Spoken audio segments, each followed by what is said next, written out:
Bwira mugenzi wawe Imana iracyari yahe. Yesu nashimwe.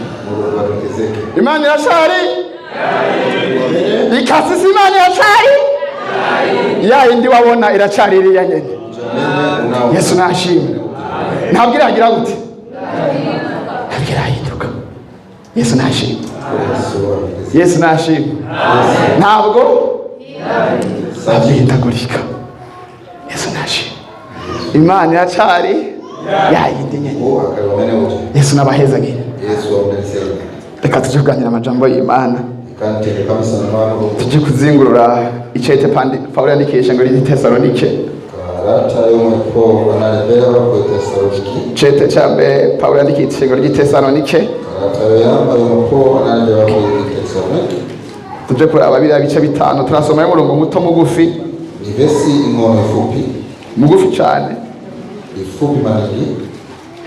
Abitesalonike bice bitanu ku murongo wa 19. Abitesalonike ba mbere 5:19. Chapter 5 verse 9. Tesalonike 5:19. Tesalonike 5. Twashyize twese gayene. Sa? Tugiye gutya bahashitse. Kugira ngo tugendere rimwe. Yesu abahezagire. Tesalonike 5:19 aravuga ngo ntimukazimye. Ntimukazimye nde? Yesu nashimwe. Hari nyuma nitukazimye nde?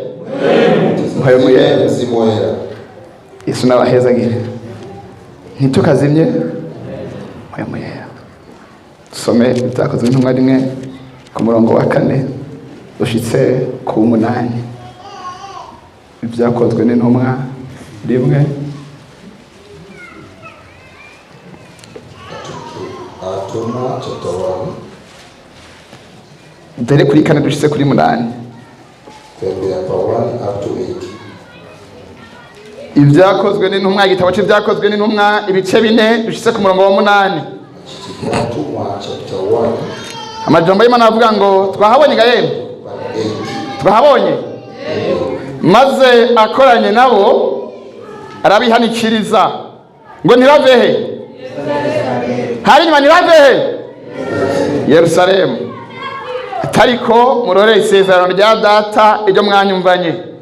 Kuko Yohana yabatirisha amazi ariko mweho mu minsi itari myinshi muzobatizwa nande? Ndamuhaye muyera. Nuko bakoranye baramubaza bati mwami iki gihe nico ugira ugarukane ingoma y'Abisirayeli? Arabishura ati si vyanyu kumenya iminsi canke ibihe data yashinze n'ubasha bwiyo wenyene, ariko muzohabwa iki? Mwe muyani yagira gute? Yabaza ko amen. Tujye gusoma Mariko ibice 9. Shaka tuhazunguruke kujya tuganira ata muntu araba muri Bibiliya. Tizungukemo okuti umuntu wese abone mu Bible. Turagomba kutugendera mana ya Aburahamu. Mariko 9:9. Twashitse. Avuga ngo kandi umuntu wese azogeshwa n'iki? Twashitse twese gahe. Kandi umuntu wese azogeshwa n'iki? Nkuko umunyogira gute? Yesu abahezagire. Katurangirize muri aya majambo y'Imana ari mu Baheburayo 12. Icete candikiwe Abaheburayo bice 12 ku murongo wa 29. Niho tugiye kurangiriza gusoma. Icete candikiwe Abaheburayo ibice 12. Tuje kuraba uyu murongo w'29. Amen. Twahashitse twese. Avuga ngo kuko Imana yacu ari iki? Sa? Kuko Imana yacu ari umuriro. Yesu abahezagire. Amen. Amen. Naya majambo y'Imana dusomye menshi. Tugira tuganiremo n'umwe mutwa dufise. amen. Yesu nashimwe. Numva noremesha umuntu ati nta kimunanira Yesu. Yesu nashimwe. Nta kimunanira ndi. Murabizi umuntu afise amahera hari ibintu byogira gute byomunanira sora yeme ariko Yesu ntakigira gute ntakimunanira. Amen. Umuntu umugenzi wagukunda hogera igihe akaremerwa ko ari umuntu ariko Yesu ntagira gute ntaremerwa. Amen. Amen. Turagomba kutugenderera Mana ya Aburahamu, ahantu turagomba kutugenderera Mana ya Aburahamu. Umuntu wese ari hano aragomba kumugendera Mana ya Aburahamu.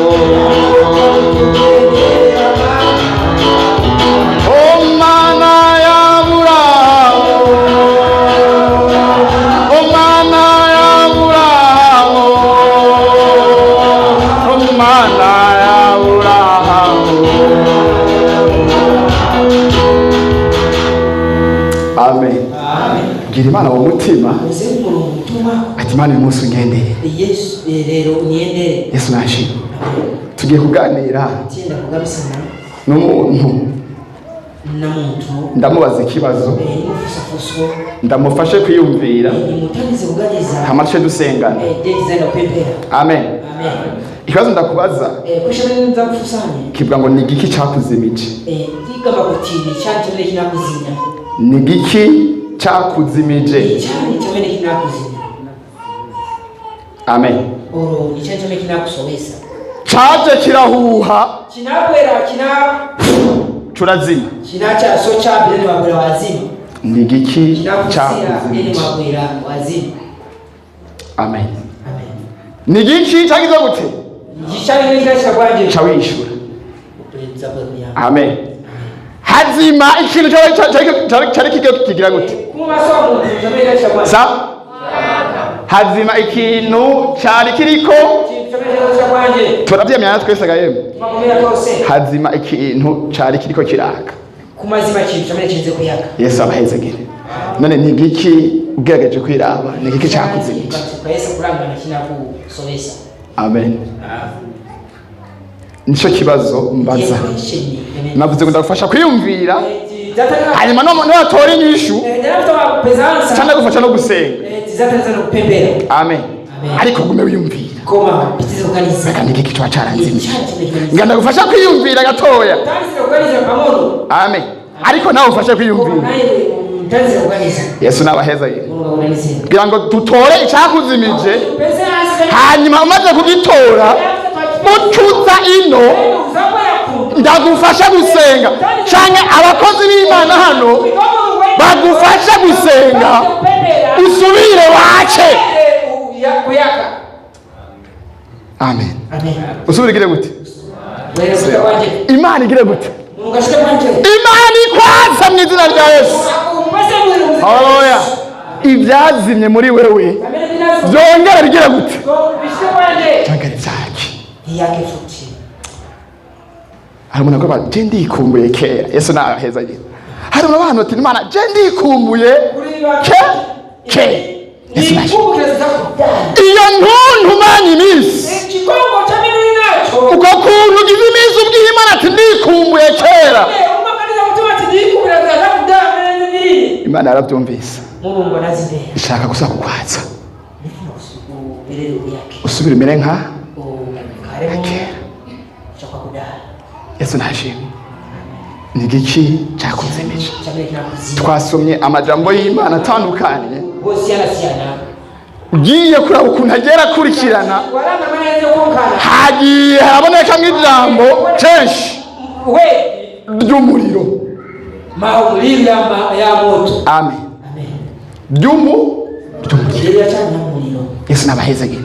Kandi umuriro ugira guturaca uracana. Sivyo nega yemwe uraca uracana amabuye yasha umuriro uracanwa hama ugahingura nene umacinja siho gaye urahingura umacinja aha uko kuntu musa ngomene monekera ibiri ndani muri mwebwe mvuze imfungurwa kuri bigogo kurya bihingurwa niki vima chiniwana chani vima sinjiwana chani sa bihingurwa niki vima sinjiwana chani bihingurwa n'umuriro vima konzewana muriro amen urabiteka bigega gute bigasha none biteka bikiga yeye kumu bavuga kuti uko kuntu wagoye koti yawe niyo shati yawe ntibyakozwe n'umuyaga byakozwe n'iki byakozwe n'iki aya matelefone dufise ikiyasharja n'igiki ibi by'imoto turavugira ko hano bikoreshwa n'iki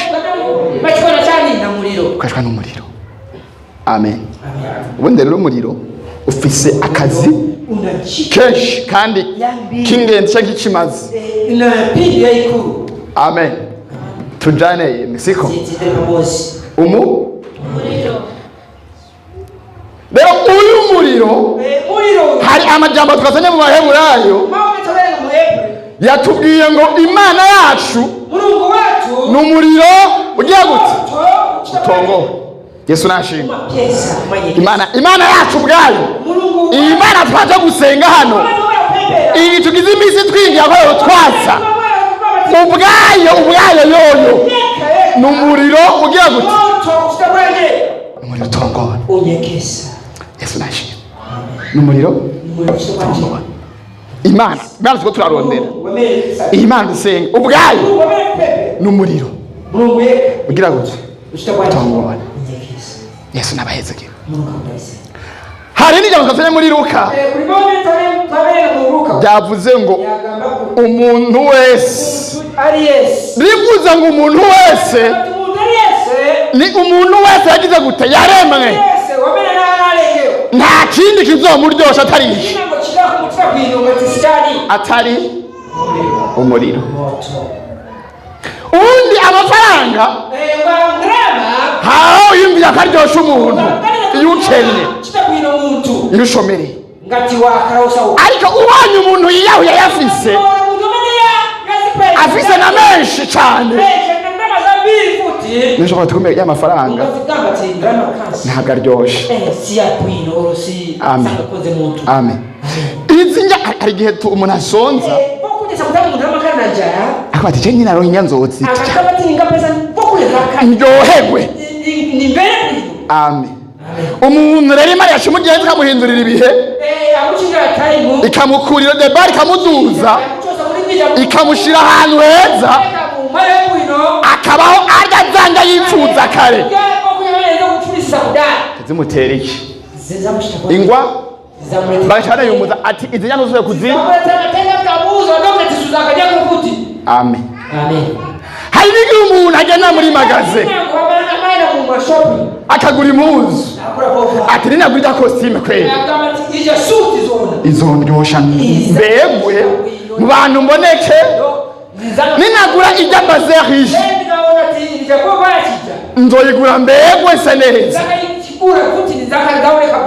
ariko umuntu akayizana akayigura akagira igihango koko cyo kuyambara iyo yambaye rimwe kabiri ikiva amen ibyo byose n'ibindi n'imodoka byabyo ko twajana umuntu mu modoka nuba byashe yashirikira kweli yashirira mu modoka amen umuntu akaruha niyashagira gute amen mwisi nta kintu hira gute coryoshya umuntu kiriho amen mwisi nta kintu nakimwe coryoshya umuntu kiza gute turabyemenyaga yemwe oya namwe ni mukuru w'ubushakashatsi mwiyumvira ikintu coryoshya umuntu ikintu cyotuma umuntu aryoha ibyo kuryoha ni kuryoha indani yesu nashimwe umuntu akaryoha indani muri we nta kintu ku isi biri temporere bifise ni by'akanya gatoya amen kiraza kamenya kuryoheje ariko kikagusiga umutima uhagaze. Yesu nashimwe. Hari n'ibiguta mu vyago. Amen. Mwisi nta kintu kiryosha kiri.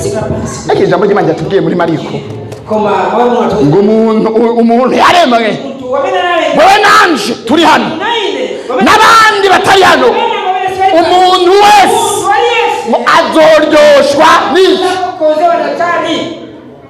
Bwira mugenzi ati tuzoryoshwa n'umuriro. Ntubona ko mufite amashopu? Yesu nashimwe. Nta shopu izoza kugira gute? Izoguhagarika umutima na BP uyigwaye. Amen. Ko birita temporary. Ariko umuriro uraryoshe iki? Uraryoshe iki? Uzara umucameri afise umuriro muri we. Afise umucemeri uhebwa. Afise umuriro muri we. Yesu nashimwe. Muye hakwija bako kwa kuganyira ati kuba muri Yesu birampagije. Yesu nashimwe. Kuba muri Yesu birampagije. Imana yacu izoza nubwo ntubironkera muri isi afise isezerano.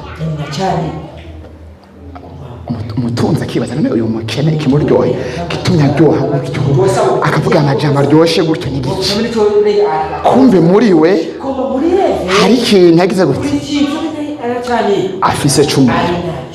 Yesu nabahezagire. Amen. None uyu muriro ni iki? Yesu nabahezagire. Tukasanya amajambo mu vyakozwe n'intumwa yatubwiye ukuntu Yesu yariko arasezera ishengero abigishwa biwe agira asubire mu ijuru. Arabwira ngo nimugende Yerusalemu. Amen. Ngo murindirire ico datazogira gute azo. Yesu nabahezagire.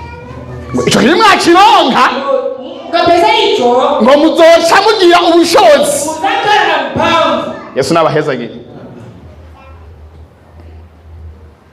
Amen. Ico kintu akarababwira rero mpemu yera. Amen. Kandi mpemu ni Imana imwe mu butatu.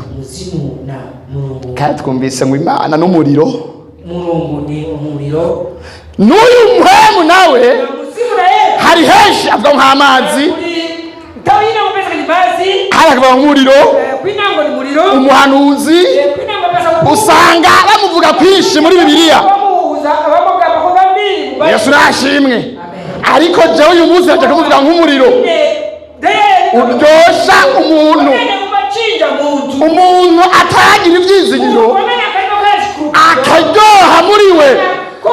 Amajambo yo kwidodomba no kwidoga agahagarara agasigara ukwatura kuzima nakurapa kwazona kwera yaronse iki chifukanda cyane kwera yaronse igahema chifukanda pesa cyane. Yesu nabahezake. Nina nataka baza tiniki CAKUZIMIJE neze gufata cyane kinakuzimya. Yesu nabahezake. Ubundi hariho ibintu byinshi kuziduzambiri ngana bafasha kwiyumvira ni fana bataze kuganiza. Haro ibintu byinshi bizimya uyu muriro. Babiri babezi bazimya muriro uyu. Amuhemu yera. Wamuzimu yera. Ubuzima bw'umuntu. Aho ndiko mugana abantu bari baramaze kwaka. Kuri rero wezo nakara na muriro kudara. Yesu nabahezege. Hariho ibintu byinshi biza bigomba kuzimya uyu muriro. Ku bantu bawakiri. Ku bantu bere barahari. Hariho n'ibindi byinshi biza bibuza uyu muriro kwaka mu muntu wese. Amen. Amen. Pawulo yandika ab'Itesalonika avuga ngo ntimukazimye uyu muriro mwebwe ishenge ab'Itesalonika mwakiriye mwirinde nikugira gute ukone mu musate wanje usakazitekani usakazime. Yesu nabahezeke. Iyo mwema ibintu byose ni ukujaniranya abona yuko byose vyiza kuko atakimugera kiri muriwe. Suzumisha umutima wawe urabe ko mari muri wewe azogufasha gutandukanya ikibi n'iciza ntuhuruduke. Yesu n'abahezagire. Iyo haje ibintu bizimya umuriro ukazima mu muntu, umuntu araba nabi. Amen. Amen. Iyo umuntu yari yakiriye umuriro, ibintu bikaza bikawuzimya, hakaza abantu bagenzi kanaka ukabinjiramwo. Aho ninjiye mu kintu cya mbere gishaka kuzimya uyu muriro. Yesu n'abahezagire. Iyo usamaye hatagira entourage cyangwa abantu b'abagenzi ujamwo bakayaga ibiyago bitari byo, bafise imigabo n'imigambi itariyo, bakazara ukabinjiramwo ukamana nabo. Mu minsi ya mbere umuntu arirarira akumva umenga byoshobora kurezista ku bintu bavuga, ariko buke buke usanga umuntu yagize gute nawe yinjiwemo. Amen. Amen. Amajambo y'Imana ari muri Zaburi twasoma Zaburi rimwe kuva ku murongo wa 3 Masalmo chapter 1 rimwe gushaka 3 verse 1 up to 3. Yesu nashimwe atubwira ibintu by'umuhirwe, hari umuntu atagendera mu nama z'ababi, aticana n'abacokoranyi, ibintu bihimbara umuhirwe rero ngo biri mu byagezwe by'Imana. Nguwo muntu ameze atyo, ngo ameze nk'igiti gitewe hehe ngo cama. Iyo winjiye mu bantu bari ukaba wumva byabitewe byawo, nubwo wararonse uyu muriro urazima. Amen. Sanga utangiye kwambara nkabo, uvuga nkabo. Yesu n'abaheza kuko abantu mwegera niba usa nabo. Amen. Yesu nashimwe. Abantu mugize gute bakuri hafi nibo uza ugasa gasa nabo. Cyambe ni iki abantu muri kumwe ndibada gufasha kwiyumvira abo bantu mugendana katari bo babaye abaza kukuzimya uwo muriro wari wararonse. Amen.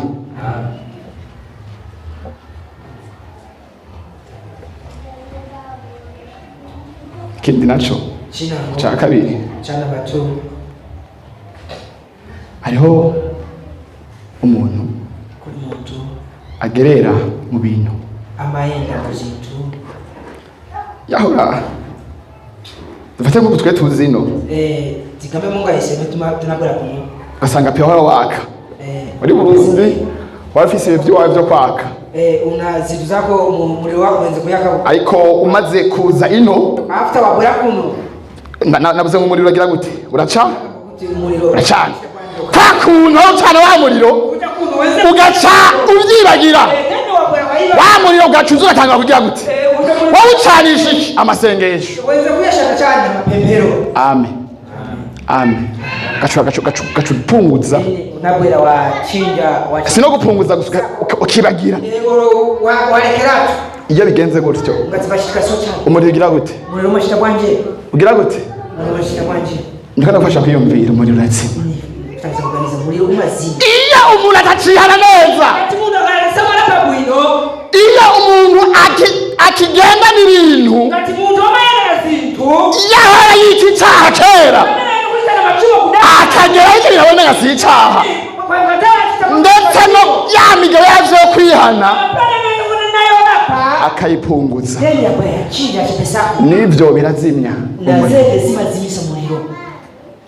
amen ibyaha umuntu azitirira muri we akaza kwatura akihana umurenzako yashaka kuzimya umuriro umuntu akazima completely amen ukira nayo nazimya gute kumbe wataye kubihana neza ndacari ko ndagufasha kwiyumvira nawe ufashe kwiyumvira amen ibintu ushaka byakutsimije mbete tuba turiyumviraga yewe niko muriyumvira Yesu naheza n'abaheza Yesu adarese hari ibintu byinshi muri iyi minsi turimo hari ibintu byinshi biriko birakora mwibanga rinyegeye mu bantu b'Imana biriko biratinya umuriro wa mpemuyera wari mu bantu amen iri terambere cyo turinjiramo hari ibintu byinshi turiza mu bwenge bwacu n'imibiri yacu biriko bigenda bizimya umuriro twari twaruriye turonde amen amen turafise umugenzi tubana hafi cyane ngira ngo amasaha menshi tumarana nawo mugenzi iyo agize intege nke turamugwaza agahembuka iyo ashonje turamugaburira akajya gahaka amen amen iyo ashafuye turamuhanagura agasa neza iyo impuzu yitabutse turamugurira iyindi shesha akambara amen amen umugeze kwa mumega yene niki ayasa umubiri telefone android smartphone amen uwo ni wo mugenzi dufise iyi minsi turamwitaho pe agize di ngati yarira uremera ukariha 5 kwacha kugira ngo aje mwiki ntazimeho akazima umenga ubuzima bugize gute umenga ubuzima burahagaze Yesu nabahezagire iyo ashonje bakakwereka ngo wakoresheje amabando 90% uca wihuta kugira rechargement ugasubizamo ayandi kugira ngo nta sonzi aguma haze amen iyo amenetse nko gutabuka mu munsi ufata bisi arero turu ukaja kumukoresha agatungana neza amen amen kandi nubwo twarijana ntaco bitwara nubwo twamajana nkabyo waraje bikubwiye icy'ingenzi nuko mugenzi wawe aguma asa neza kandi umugenzi arazimvye kugira ngo muronke arazi hari abamura kuri 5 3 2 igihumbi ni yaranje naje ne muntu kumurondera uyu mugenzi yake kumurondera acha mugura ibihumbi 4 anaenda anamugura 4000 yes okay risito yes inoti 40 zikanija atisha Yesu nabahezagire nabanya yamuguze 30 na anamugura something uyu muntu arahambaye uwo mugenzi tubana nawe misi yose turagendana misi yose niwe atubwira ngo urare neza niwe atubwira ngo mwaramutse sikoga yene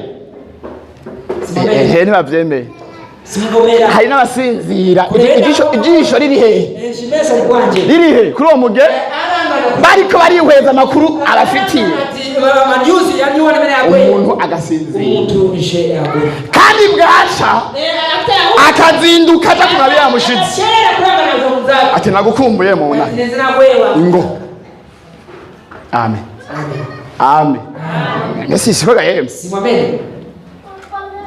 umuntu mwanya wose ni tabiri yose ariko rero umugenzi amen uwo niwe satani karakoresha iminsi satana amaserezesi mu kuzimya imiriro ya benshi zimya imiriro y'abambiri mwabyumvise mabera uyu mugenzi kwa telefone smartphone niwe satani ariko arakoresha mu kwica abantu benshi b'Imana iyi minsi amen umugenzi ari uzahazana satani arungitse ikintu shakigwako kigwa kibonye kacukura kizirya Yesu demon hari tene rya mbere ga kwani undi munsi kirarungitse kiguyeko demon mwizina rya Yesu ari utukomeza tatukirimo amen ariko baka mugenzi wa misi yose haragera igihe batasha ibintu reka nabe ivya hari usanga nikombure ngo ari umuntu agacafyo nako agacara akavayo yononekaye akavayo yite gute yo akavayo no muyivuga niko bibinese siko biri none umuntu akavayo yagize gute ati mana untabara uyu mudayimoni kabisa umugenda ati turacari kumwe ntacyo bitwaye kihangana ukarezista ugacinda iminsi ako yakoza n'ibindi ugasubira ukaraba ukagwamo mana njena hagakira n'igihe wewe uja kubirondera Yesu nadutabare ugaterama ukononekara ukononekara bwa bugingo bwari muri wewe ibi bintu bikawusohora ugasigara umeze nk'igitangurirwa cyari isazi kikayogoza ibyari muri yo byose ku buryo isazi yiweje isazi yiweje kumenga isazi kumenga ni nzima kumbe ivyindani gitangurwa carakuye spider inachosa boss sadutabara umuntu akabiraba bitabi kabonye isambanije ikora rimwe kabiri gatatu hahayarya bikibanira bwa bugingo bwari muri we bugasohoka bwose umuntu asigaye ati mana uzu ntabare umuntu bikanga n'ukuntu ava aho hantu abitewe n'aba mugenzi hari igihe n'umuntu amugara kubera ko aba yabiravye cyane ari umuntu w'umugabo cyangwa w'umusore yabona n'undi mwigeme arenganye ya image ihita muri we ya bya bintu yaraba agasanga bimuteye gusubira kwisambanya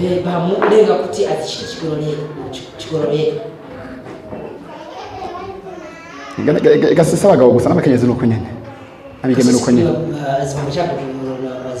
n'abakenyezi nabo n'abigeme byumvikana umenga biratangaje ariko ni bose ni imigwi yose maguru yose byatanguye hehe kuri telefone kuri smartphone nako ndagufasha kuyumvira niyo telefone tutunze nazo zirakontribiwa iyo umuntu atazibaye ko maso gusohora ibiri mu muntu by'ubugingo umuntu akazima kandi benshi barateye muri ubwo buryo amen none rero nibaza ko ari byo watoye ushobora kuba byakuzimije niza ko ushobora kuba wamenye ushobora kuba byakuzimije igikwiye no kugira gute Choina nishita kwanje. Sa? Nishita kwanje. Kubikuraho. Kubicho sako. Amen. Kubikuraho naho ukuntu umuntu agira hari intambuko ya mbere. Kuri step ya first. Ni kuva ko umuntu utagize gute byamutsinze. Amaze kumva ko yatsinzwe n'ibyo bintu agatera intambwe akazagira gute akaza kwihana akatora akashayihana ubundi uzafashe decision uva iyo wafashe ingingo ati nuko Imana je ibintu nari mazemo iminsi ndumva ngenda bwira ati bayi kaca watura bakaca bagufasha ukacugenda wafashe iki ubundi kwihana no gufata decision nukureka niba warubiraba bavuga ngo ibi bintu mbere uyu munsi wa mugenzi wanje ngana gushingira amasaha hari amen maze kubimenya ucubikuraho ukabyihana ukabyatari gahera amen kugira ngo usubire gucana iki usubire gucana iki amen kandi iyo uyu muriro uzimye mu muntu ntuwijana uzimya wewe w'indani amen wewe w'indani urazima mvuze wewe w'indani ni iki ni mpemu yawe impemu irazima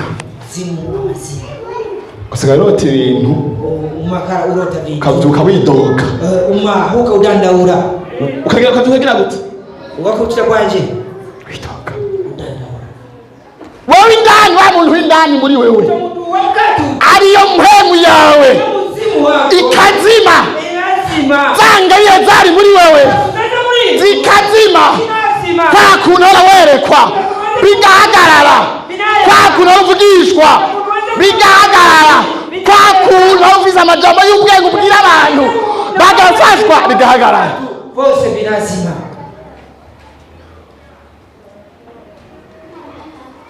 ibirebe biba iyo umuriro wazima izi zituma kitika kuti umuriro wazima amen amen chawiraba urabe amagorwa uri kuraba mu minsi aho umuriro kuva umuriro ukuzimanye urabe ubuzima uriko urabamwo ari nawe ugize imisi ufise ubwoba guhamwe inzamba yovuga sinoca mwijo Imana itabare abandi tudandaza iki tumagusa cyane iki tumagusa cyane iki tumagusa cyane umwo inzo noba kuma mutayivuga inzoka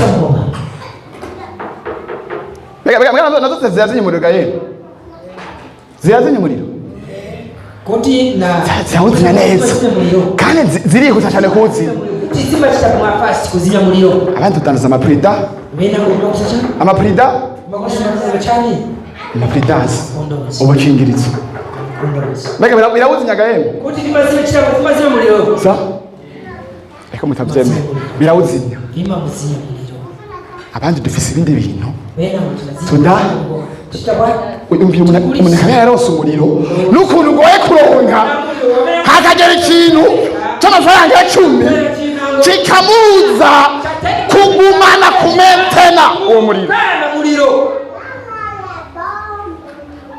ikintu cy'amafaranga 5 kintu cya 5 kwacha ukumva ko ugiye mu shop wopfuye ukumva ko cyo kuzimya umuriro nijoro kazoribura nijoro kazoribura kubera 5 kwacha kifuko cha 5 kwacha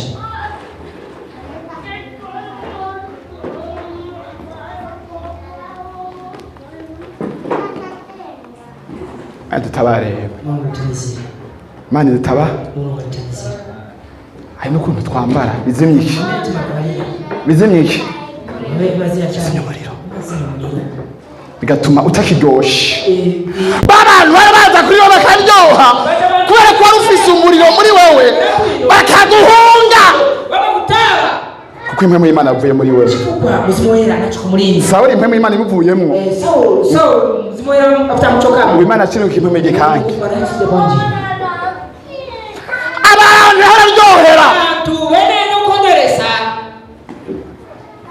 Baramuhunga. Baramuta. Abantu haruryohera. Tarazima. Hari kuntu haruryoshye utarazima. Usenze isengesho. Izi mpemu zose barazegeranya. Abantu bakumva hari akantu kaduze muri bo.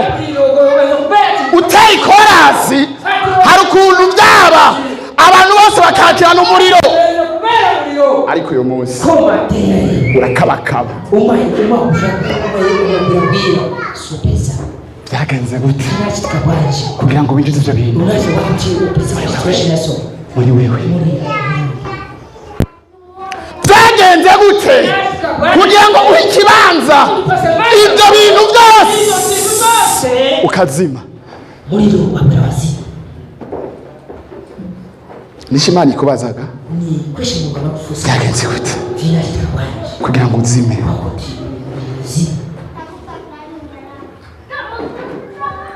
Amen. Amen. Byagenze gute Vinaenda bwanje kugira ngo ugere aho hantu bakutufika ku stage ya bane na telefone ukisambanya ukabimana imyaka amezi n'iminsi no kuvyihana ukabireka no kuvyihana ukaza mu rusengero ukabisohoka. Byagenze gute byagenze Aina kwa timana jibu ibintu wona habara mani ibintu tumva umenga no bica kure ngoreka nize zintuze ariko ijambo ry'Imana tugiye ngo muzoro nk'ubushobozi byayo muzaka pesa udafise umuriro nubwo wogerageza kwirinda gute ntabyo woshobora ntabyo woshobora.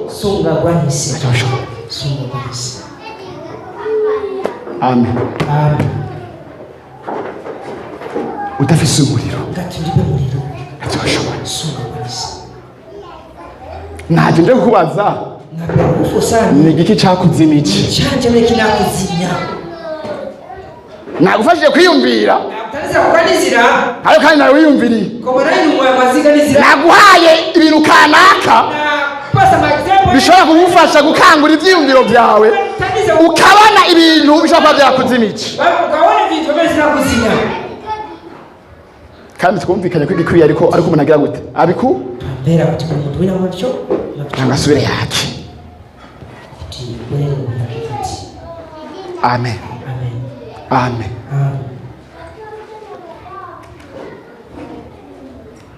Imana yifuza gusa kuryohaye mu byiyumviro byayo iripfuza kusubira kuryoha. Amen. Amen.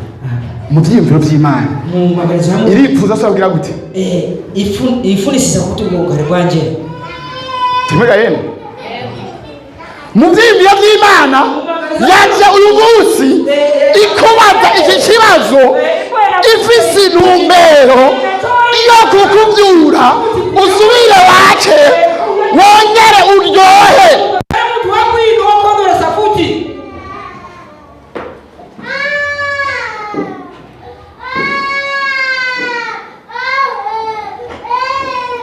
Amen. Hari n'abandi ndarangije uyu muri batigeze bawuronka batigeze baronka uyu muriro ariko babyipfutse. Amen. Amen. Bagira gute Mana uyu muriro nanje se wawumpaye nkabana nawo nkawibonamwo uyu muhemu yaramwumva akaza muri jewe akanyatsa nkagira ubugingo bwagutse muri jewe. Amen. Amen.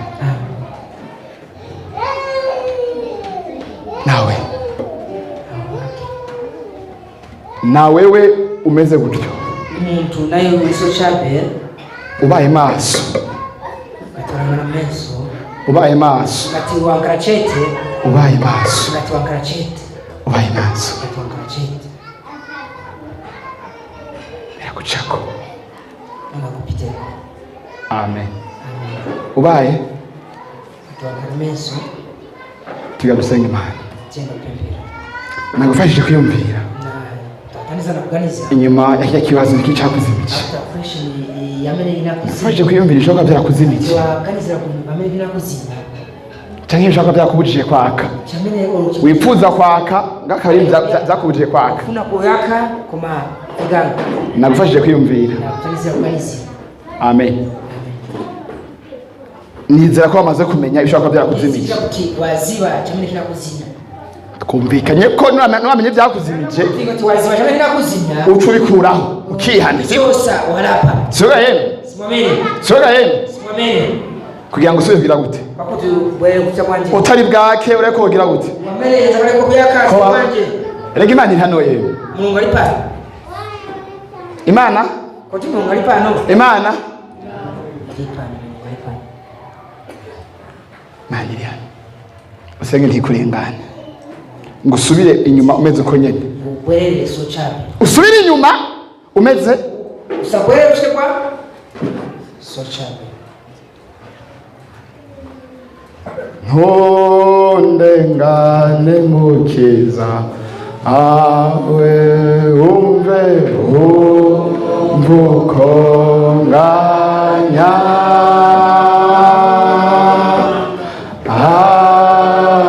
augendera muba nanje nusike Yesu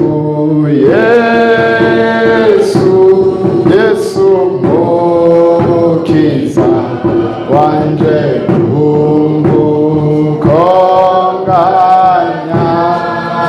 umvukonganya ugendera muhandi nanje ntusige makwegera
Era